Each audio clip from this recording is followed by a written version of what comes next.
Teoría de conjuntos. A continuación vamos a hablar sobre operaciones básicas entre conjuntos, diagramas de Venn, subconjuntos y conjuntos equivalentes, etc. Introducción a los conjuntos. Un conjunto es la agrupación de diferentes elementos que comparten entre sí características y propiedades semejantes.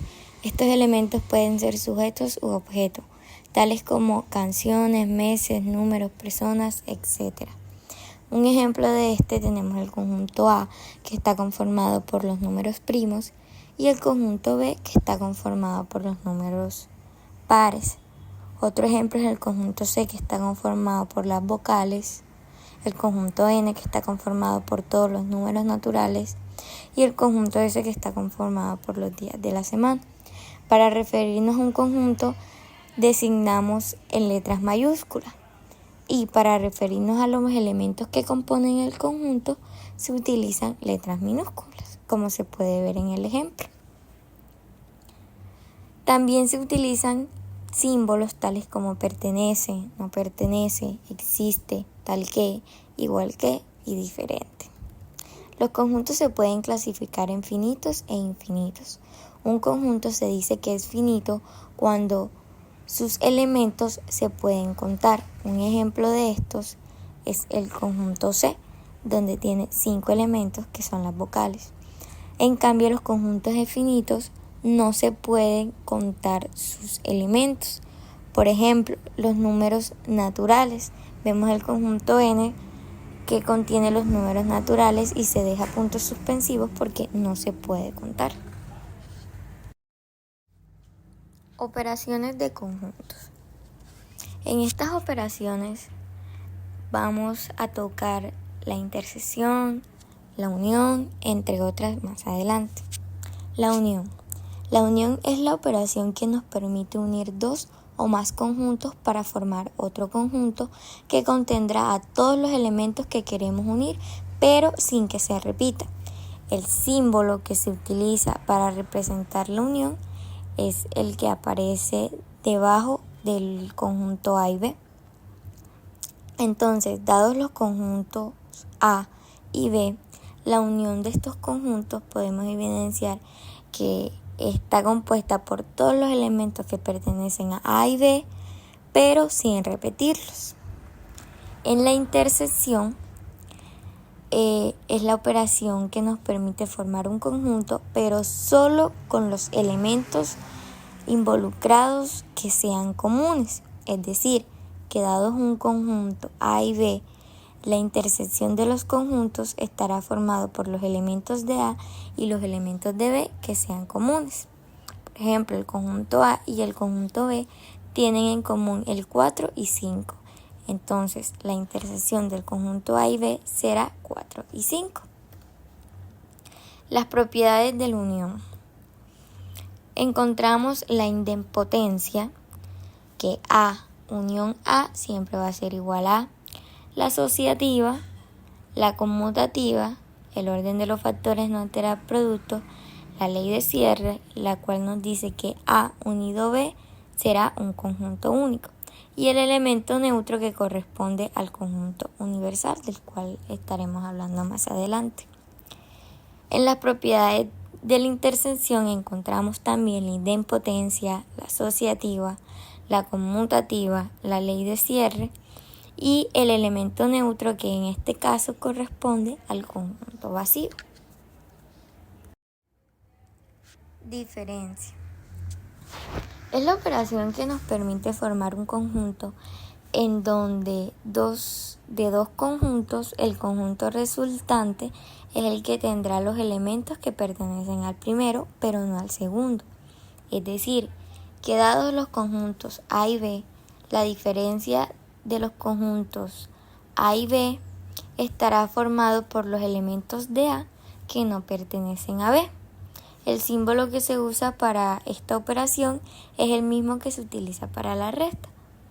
Tenemos el ejemplo, el conjunto A, que está conformado por los números del 1 al 5, y el conjunto B, que está conformado por los números del 4 al 9. Entonces, la diferencia de B en A es 6, 7, 8 y 9. ¿Por qué no se agrega el 4 y 5? Porque se repiten en el conjunto A. El complemento. El complemento es la operación que nos permite formar un conjunto con todos los elementos del conjunto de referencia que no están en el conjunto. Es decir, que dado un conjunto A que está incluido en el conjunto universal, entonces el complemento de A es el conjunto formado por todos los elementos del conjunto universal, pero sin considerar a los elementos que pertenezcan al conjunto A. En esta operación, el complemento de un conjunto se denota con un apóstrofe sobre el conjunto del que se opera, algo como se puede notar en el conjunto A como si fuera una coma pero arriba, en donde el conjunto A es el conjunto del cual se hace la operación del complemento. Por ejemplo, tenemos el conjunto universal conformado por los números del 1 al 9 y el conjunto A que contiene el 1, 2 y 9. Entonces, el conjunto A complemento estará formado por 3, 4, 5, 6, 7, 8 y 9. ¿A qué se hace referencia esto? Que al unir el conjunto A y A complemento tendremos un conjunto universal. Las propiedades de la diferencia. La diferencia no es conmutativa, no es lo mismo decir A diferencia de B a B diferencia de A. No tiene un elemento neutro y tampoco es asociativa, pero cumple la propiedad de la identidad donde dice que A diferente de A siempre va a ser igual a un conjunto vacío. En las propiedades del complemento, la primera nos dice que puesto que el conjunto universal contiene todos los elementos en consideración y el conjunto vacío no contiene a ninguno, es decir, UC es igual al conjunto vacío. La segunda, el complemento del complemento de A es el propio A. Ahí donde dice AC elevado a la C siempre va a ser igual a A. La tercera, la unión de un conjunto y su complemento es el conjunto universal. Y la cuarta, un conjunto y su complemento son disjuntos. ¿Qué quiere decir disjunto? Que son totalmente diferentes y no tienen ningún elemento en común. Diagrama de Venn. Un diagrama de Venn es aquel que usa círculos para ilustrar las relaciones lógicas entre dos o más conjuntos de elementos. A menudo se utilizan para organizar cosas de forma gráfica, destacando en qué se parecen y difieren los elementos. Tenemos el ejemplo de la unión, la diferencia, la intersección y el complemento. Subconjuntos. Un subconjunto es un conjunto que contiene algunos o todos los elementos de otro conjunto, llamado conjunto principal o conjunto base. En otras palabras, se puede decir que si todos los elementos de un conjunto A también están presentes en un conjunto B, entonces se dice que A es un subconjunto de B. Por ejemplo, si consideramos un conjunto A, el cual contiene los números del 1 al 9 y un conjunto B que contiene los números pares del 2 al 8, entonces se puede decir que B es subconjunto de A, ya que todos los elementos que están presentes en B también lo están en A. Los subconjuntos propios. Un subconjunto propio es un subconjunto de un conjunto dado que contiene algunos, pero no todos los elementos del conjunto original. Es decir, que si un conjunto A es subconjunto de un conjunto B y al menos un elemento de B no está en A, entonces A se considera un subconjunto propio de B, como se puede evidenciar en el ejemplo, que todos los elementos de B están contenidos en A. Y está la representación en un diagrama de Venn del mismo ejemplo. Los conjuntos equivalentes. Los conjuntos equivalentes son aquellos que tienen igual cardinalidad, es decir, que tienen igual número de elementos. Son todos aquellos conjuntos que contienen elementos iguales. Por ejemplo, en el conjunto A, que está conformado por 1, 2 y 3, y el conjunto B, que está conformado por A, B y C. Como podemos ver, ambos conjuntos tienen la misma cantidad de elementos, pero necesariamente no tienen que ser iguales. Por ejemplo, 1 en A corresponde a A en B. 2 en el conjunto A corresponde a B en el conjunto B. Y 3 en el conjunto A corresponde a C en el conjunto B. Conjuntos especiales. Entre los conjuntos especiales encontramos las particiones de conjuntos. Una partición de conjunto es una colección de subconjuntos no vacíos de dicho conjunto, de tal manera que cada elemento del conjunto pertenezca a exactamente uno de los subconjuntos de la partición. Es decir, que una partición divide el conjunto en subconjuntos que no superponen y que en su conjunto cubren todo el conjunto original. Por ejemplo, tenemos el conjunto X conformado por 1, 2, 3, 4 y 5.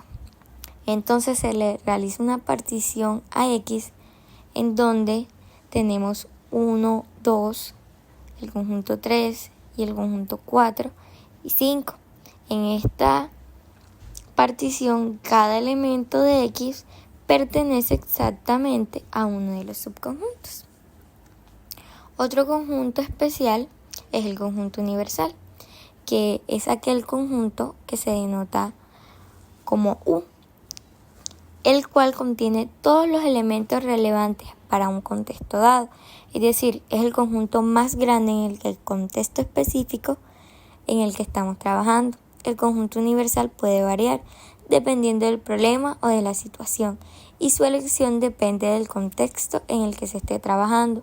Un ejemplo son los números naturales, que se pone conjunto universal U es igual a 1, 2, 3, 4 y se dejan puntos suspensivos porque son una cantidad.